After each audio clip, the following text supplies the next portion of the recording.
It is indeed a pleasure and an honor for me to be here this evening, taking part in what has really been a moving ceremony, this installation of persons who take responsibility for trying to solve one of our serious national problems. When I was asked by Mr. Chance to give this address, I found it hard to say no, because Wayne Chance never takes no for an answer. And his team is doing such good work that I really thought that I wanted to be a part of this evening's proceedings.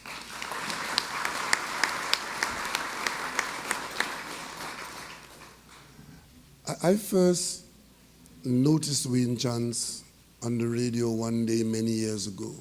I didn't know who he was. I just heard this voice on the radio speaking about his experience while being incarcerated and speaking so passionately about wanting to do something about it for others that I had to listen. And I realized that he was a presenter on a radio program. And I listened to him for quite a long time before I first met him. And when I met him, he was wearing a very outlandish suit. And I said, this must be somebody special who could take on the rest of his colleagues. And of course, be so honest and be so sincere in using his own experience in what might have been the depth of despair to lift others who might not be as strong as he was. And more importantly, taking on the responsibility of others and discharging it with aplomb and even a sense of humor. Vision and Mission works with a clientele that many of us would prefer to stay in the shadows. The clientele is often the marginalized and maligned ex-convicts in our communities and the deportees who had been incarcerated abroad and returned to the one place they can call home upon completion of some kind of sentence for some kind of offense. We all know that it's not easy to forgive and forget, and more so when we or those close to us have been victims of crime, especially violent crime. Our justice system, which is rooted in the principles of retributive justice, is based on the premise that justice, a transaction whereby criminals receive punishment proportionate to the crime committed, and which upholds the authority of the law and helps discourage others from committing that and similar crimes. It gives priority to punishment as opposed to treatment, and to some extent dehumanizes offenders as outsiders. And some argue that it also encourages recidivism. We incarcerate offenders and sometimes consider that the transaction is thus completed. But many of these persons are not sent to jail for life. At some point, they would come to the end of their sentence and will be released to rejoin us. What then are their next steps? And what then is our reaction? Some return to crime, and I understand that we have a high rate of recidivism, as I heard my colleague this evening mention the revolving door syndrome. And others generally wish to be reintegrated into society. Vision and Mission seeks to give those persons a second chance to do it the right way, which is the better way. And I note this on the mission statement of Vision and Mission. Today, I want to applaud the ongoing work of Vision and Mission, which in its own way is one of the crime-fighting mechanisms we have available to us in this country. And I know that they work very closely with the Ministry of National Security and other government ministries and agencies to reduce this recidivism in our country and keep many of our youth on the straight path. This evening, I know that we have among us representatives from many of the non-governmental organizations which work at the regional, national, and community levels to improve the quality of life of these, our citizens.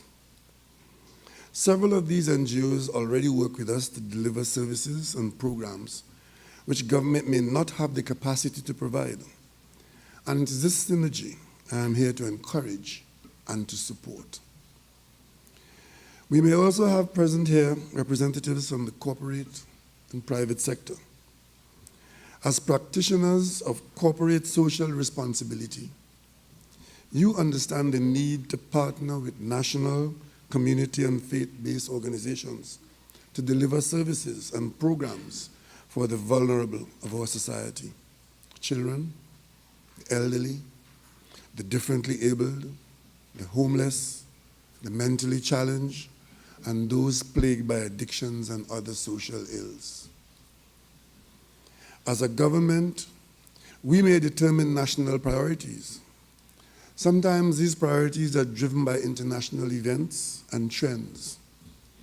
We set our developmental agenda. We carefully monitor the economy. We constantly balance available funds with the need to stimulate growth, protect the defenseless, advance the well-being of all our citizens, and safeguard the future of generations to come. But to do all of this, we need the support of all sectors of our society. For our nation to continue to grow and thrive as a dynamic, democratic, and prosperous country, we must all continue to work together: government, civil society, and the private sector. And at the individual level, we must all seek to find a role for ourselves at the personal level. In particular this evening, I wish to shine the spotlight on civil society. I have been told that in Trinidad and Tobago, we have hundreds of registered NGOs in our country. Not all are active. Some operate at the national level and others at the community level. Others work within specific geographic areas. Still, others are linked to special causes, religious groups, and interests. There are very many vocal advocates and lobbyists who identify their particular cause and sometimes fight for their particular agendas. And there are many more that work quietly in the heart of our communities, bringing relief, solace, and comfort to those whom they serve, without fanfare, without drums, and without saxophones. As a government, we continue to partner with many NGOs like Vision on Mission to operate programs that provide social assistance in a meaningful way, confident that we are impacting very significantly on the lives, particularly of those persons who are least able to help themselves when they are least able to help themselves. Yet, what is necessary for all these organizations to be successful is the selflessness of people, regular people, and I dare say regular people like Wayne and Mrs. Chance, who are willing to give of their time, their talents, and treasures for the good of humanity without expecting reward, acclaim, or fame. When I came into office in 2015, I put forward this position of volunteerism to citizens by making an appeal for greater volunteerism in our country. I have seen some response, but I would like to appeal again. It is always ironic that several non-governmental organizations seek ongoing funding from government for their survival. Unfortunately, at this time of reduced revenues, we are unable to distribute the largesse to which many have become accustomed. But even so, we are compelled to prioritize and recognize that we are still having a duty to put our best foot forward and form strategic partnerships for the good of our society. Rehabilitation and reintegration programs for ex-inmates, deportees, and delinquent youths offered by Vision and Mission and other similar organizations continue to be very relevant to the peace and good order in the society of Trinidad and Tobago, particularly since crime continues to be a major hurdle in the country's social and economic experience. As a result, from August 2001 to 2016, the Ministry of Social Development of Trinidad and Tobago has supported Vision and Mission to the tune of $11.64 million.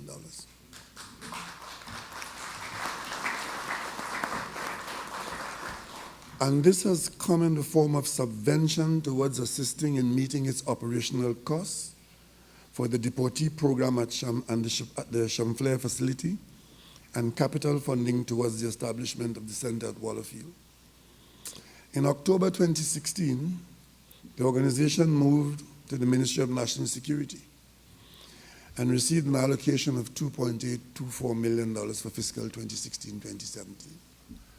And given what I've seen tonight in the reporting by Mr. Subero, I would take the unusual risk of putting my singular neck on a block that that money is very well spent.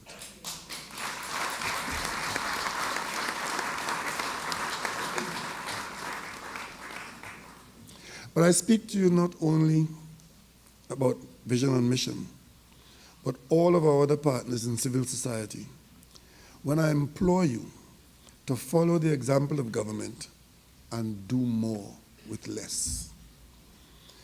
Your work is no less important, but our resources are that much scarcer. Despite constraints, today I applaud and commend each NGO, each charitable organization, each community and faith-based group for the passion and commitment with which you serve clients and our communities, and by extension, our beloved nation. Moving forward, and if I may copy Wayne's phrase, faster. Government will continue to partner with NGOs in every sector. Appropriately registered NGOs, community-based organizations, and faith-based organizations may approach government agencies or ministries for assistance to develop and implement relevant community or national programs or projects. These projects should be consistent with the mandate of the respective ministry. Alternatively, the ministry may identify suitable organizations to undertake the delivery of services for the conduct of social programs and projects. At the ministry level, we are focused on value for money, and we are very mindful of the fact that the money is taxpayers' money. Is the clientele benefiting as they should from the program? Are the programs relevant to the needs of the communities in which they operate? Are there overlapping programs across ministries? Are there NGOs acquiring funding from different ministries for the same programs? These are questions that would have to be answered as we seek to partner with aspiring NGOs. In addition, there are the intertwined issues of compliance, accountability, and transparency. Organizations receiving government funding must comply with the established criteria for the delivery of the service, as well as be prepared to be held accountable for every cent of the funds received. It's not government's money. It is the taxpayers' money. Government is just a trustee.